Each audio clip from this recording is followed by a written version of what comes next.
మీ పుస్తకంలో last 5 chapters చదివినప్పుడు చాలా మంది ఏడ్ చేశామనే ఒక ఫీడ్‌బ్యాక్, రివ్యూస్ వచ్చినాయి మనకి. ఎందుకు ఏముంది అసలు అందులో?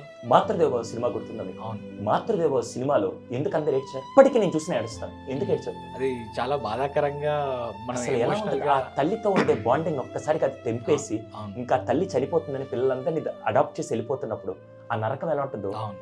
కళ్ళ ముందు విజువలైజ్ కనపడుతుంది. Correct. ఎలా ఉంది? కనిపించని దేవుడి కంటే కనిపించే అమ్మా నాన్ననే దేవుడితో సమానం అని అవును. చెప్పంటారు కదా. హ్మ్.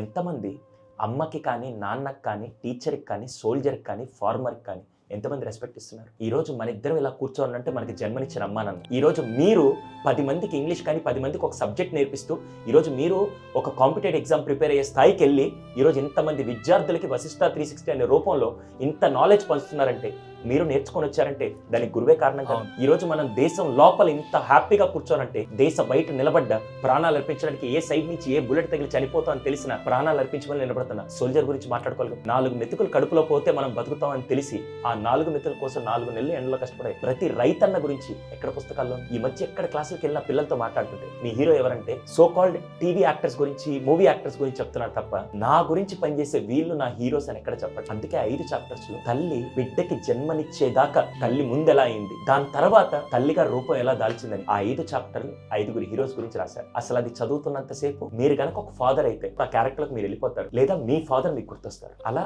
మొత్తం దాన్ని విజువలైజ్ చేసుకుంటూ వాళ్ళు ఫీల్ అయ్యే విధంగా చేశారు.